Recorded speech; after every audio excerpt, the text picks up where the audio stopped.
silver screen meets the reality of the passport, that's when tourism happens.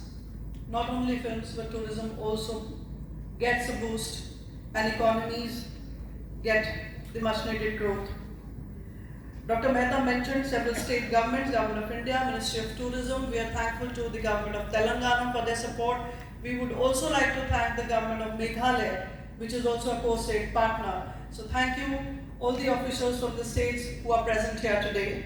It is now my pleasure to invite for his address somebody who we have been inviting for the past several editions, but we never got lucky. This time we are lucky to have Mr. Uday Singh, Managing Director of Motion Picture Association India, here with us. Please, Mr. Singh, and thank you, Mr.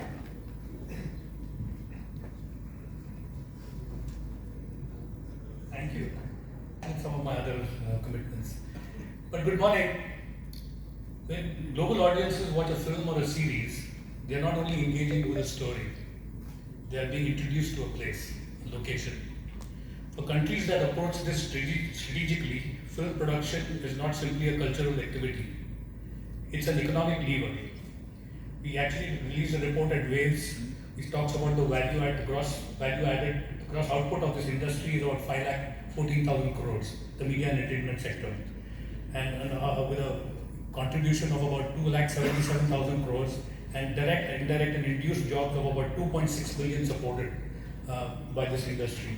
So that tells you the impact this industry has in terms of jobs, in terms of capabilities. So coming back to the fact that film and tourism, this is why this discussion is very important. It sits at an intersection of creative industries, investment policy and long-term competitiveness. Globally, the evidence is clear.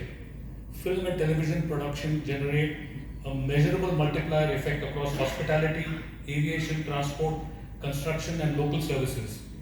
Production spend is immediate, but the impact is sustained.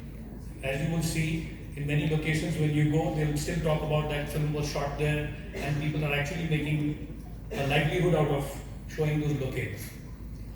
Screen exposure influences travel destinations in ways that traditional marketing cannot.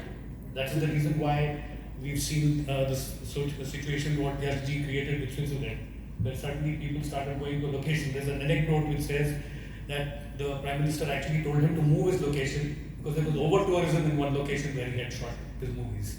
So that's the impact that this generates.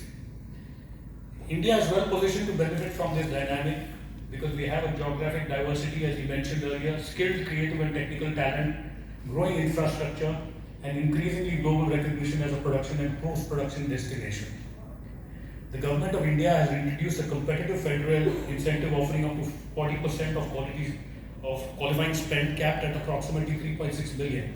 And this is stackable with 18 other states who offer incentives at various levels. So you could get technically up to $4 million in subsidies or incentives. I call it incentive, it's not a subsidy because it pays back. A multiplier we have done across the world when we've done data and studies is that for every dollar that you invest in a production, you get back between $7 to $14 in return. These are very, very measurable and these are impact studies that we've done across the world. So this framework has already supported, the Government of India framework has supported over 120 international productions already, with a combined value of about 1,000 crores, a lot of it coming in as FDI into the country. Much of this work has been in animation, VFX and post-production, areas where we have global credibility. And especially in Telangana and Karnataka, we have some great hubs there which do a lot of the work there. These are very important building blocks for us. From the perspective of international studios, these production decisions typically hinge on three practical considerations. What's the scale? What's the certainty, as you mentioned, about ease of doing business and the efficiency of getting the approvals. Producers need clarity on available incentives.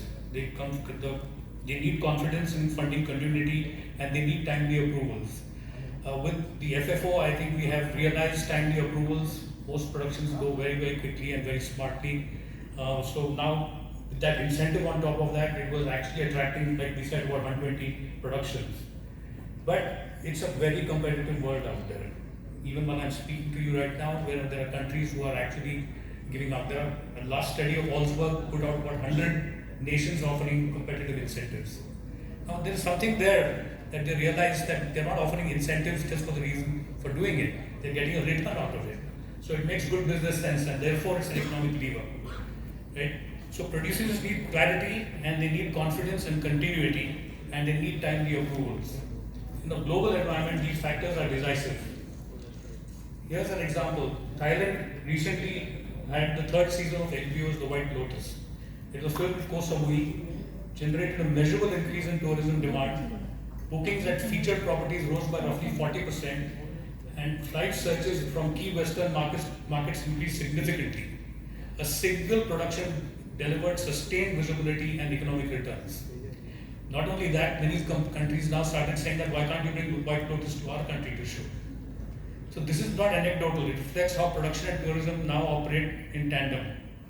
As India advances its ambition to become a global content production hub, the next phase will be about predictability and scale.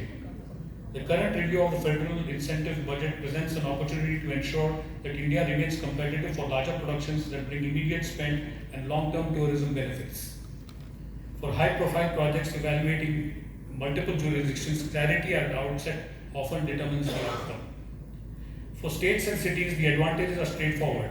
Production activity supports hotels, transports, local vendors, emerging destinations, it builds skills, it enhances infrastructure, and it strengthens India's international profile.